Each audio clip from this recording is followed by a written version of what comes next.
Aujourd'hui, sur notre planète, difficile d'imaginer un monde sans glace. Parfois, la réalité est si dure à avaler qu'elle nous empêche de voir les choses telles qu'elles sont vraiment. Et pourtant,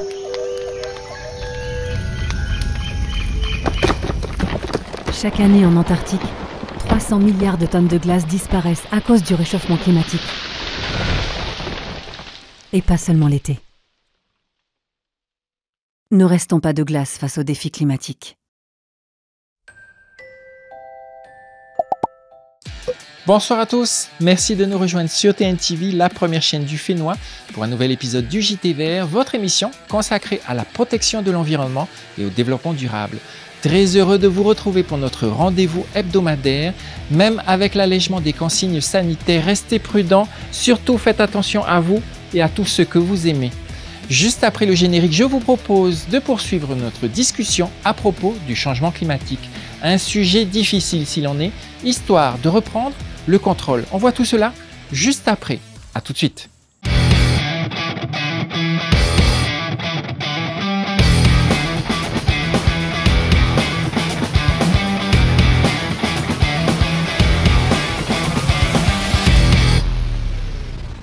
Je vous parle régulièrement dans cette émission de préservation de l'environnement et de lutte contre le changement climatique. C'est un sujet passionnant car il implique de s'intéresser à tout ce qui touche à notre vie telle que nous la vivons aujourd'hui. Il implique des valeurs telles que le partage et la solidarité. Il implique des engagements tels que le respect et la bienveillance. Mais c'est aussi un sujet passionné qui parfois divise plus qu'il ne rapproche. Et avec l'ère des réseaux sociaux, cette division est exacerbée dans un buzz assourdissant de clics, j'aime et autres commentaires zappés trop rapidement sur nos téléphones portables. Comment, dans un tel brouhaha, réussir à faire entendre raison lorsque ces algorithmes nous laissent entrevoir, au travers des partages de nos proches, une grande machination destinée à nous contrôler et à nous retirer le peu de liberté qui nous reste? Le changement climatique n'est pas réel, nous dit-on. C'est un autre moyen de nous interdire de faire ce que l'on veut, comme l'on veut, où l'on veut. Et ce n'est pas les différentes publications du GIEC, la dernière plus alarmante que la précédente, qui réussiront à nous faire changer d'avis sur le sujet. Nous avons bien vécu dans ce monde merveilleux, pourquoi voudriez-vous que cela change ? Il a déjà changé malheureusement, c'est juste que nous refusons de le voir et aspirons très bientôt à vivre dans un métavers loin de toute cette basse réalité. Bonne émission.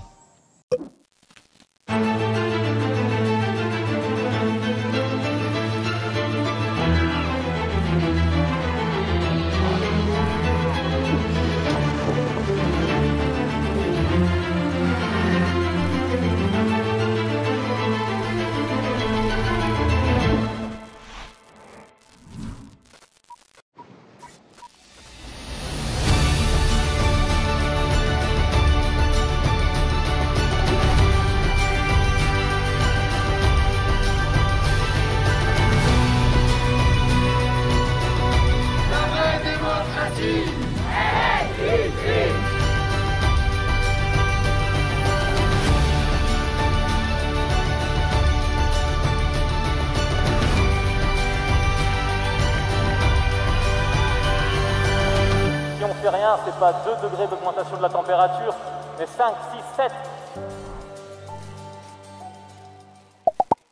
6, 7. Le changement climatique est source d'inquiétude, mais il peut être également source d'opportunités. Horizon, une nouvelle agence immobilière, propose d'investir aujourd'hui sur les biens immobiliers qui seront sur les bords de mer demain. Là où tout le monde voit le changement climatique comme un danger, chez Horizon, nous y voyons une opportunité. Nous avons conçu un algorithme capable de déterminer avec précision à quoi ressemblera le littoral de la fin du siècle après la montée des océans. Grâce à cette technologie prédictive, nous vous offrons la possibilité d'acheter dès aujourd'hui les biens immobiliers qui seront sur les bords de mer de demain. Une occasion unique de réaliser un investissement qui assurera l'avenir de votre famille pour des générations. Horizon. Investissez dans une vision d'avenir.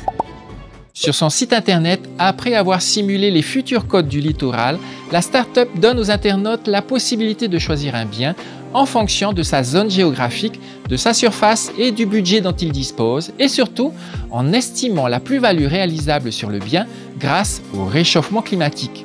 Imaginée en 2017 par l'agence de communication française Artefact pour l'ONG Greenpeace France, cette fausse campagne a tenté d'interpeller la classe politique sur l'urgence à limiter le réchauffement climatique. Mais si le site de cette agence immobilière est factice, la simulation de la montée des eaux présentée par celui-ci ne l'est pas.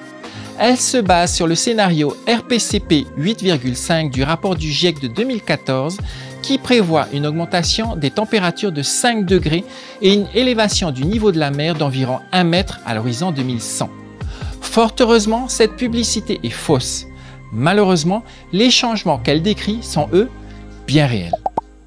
Cette semaine, dans notre série Zoom sur, je vous propose de parler de sécurité alimentaire. Des millions de personnes en France sont frappées de précarité alimentaire. En 2020, 7 millions de personnes ont été contraintes de recourir à l'aide alimentaire. 50% des bénéficiaires des Restos du Cœur ont moins de 25 ans. Survifood, c'est une idée révolutionnaire. Créer la pire bouffe au meilleur prix pour les jeunes. Pas très cher et bien dégueu pour ton corps et pour l'environnement. C'est vraiment dégueu. Survifood, c'est un projet visionnaire. Un projet qui fédère en interne aussi. Enfin, a priori. Et en même temps, je peux les comprendre, ils ont des convictions. Ils sont jeunes. C'est dans cette cuisine que tout a commencé. Et oui, la faim justifie les moyens, mais on n'a pas tout le temps les moyens de satisfaire sa faim, surtout quand on est jeune. Ça ressemble à du vomi, non? En même temps, c'est ça la réalité quand on n'a pas de quoi se payer à bouffer.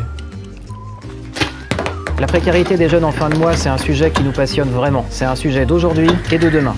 Ma plus grande fierté, c'est le département recherche et développement. Non, on va quand même pas montrer ça. Chez Survifood, on soigne le fond mais aussi la forme. Les réseaux sociaux, c'est hyper important pour toucher les jeunes. Vous aussi, vous trouvez ça absurde. Et vous avez bien raison.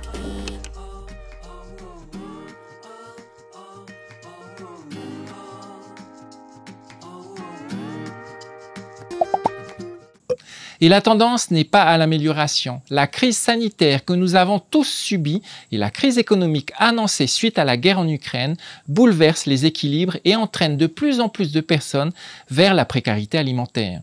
Et le Fénois n'est pas épargné par ce phénomène. La précarité alimentaire n'est pas une fatalité. Y mettre fin est un impératif social, mais aussi sanitaire et environnemental. Je vous propose de terminer notre JT Vert en musique avec un artiste que nous aimons beaucoup au JT Vert, Siro, un artiste suisse qui nous parle de tout un monde d'émotions. C'est notre coup de cœur de la semaine.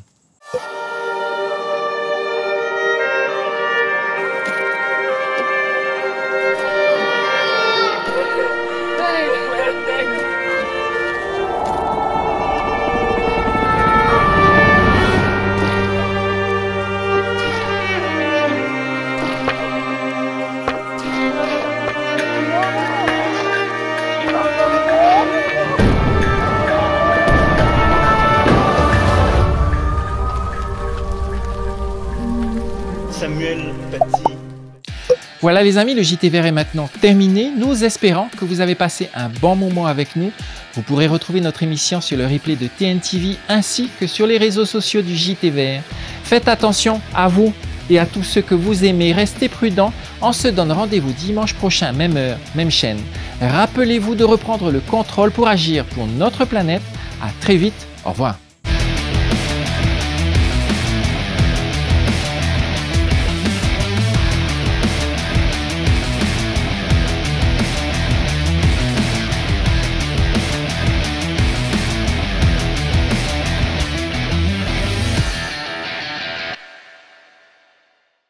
Dimanche prochain, je vous propose de nous accompagner dans mon déplacement aux Marquises à la découverte d'une île pas comme les autres, Wahuka.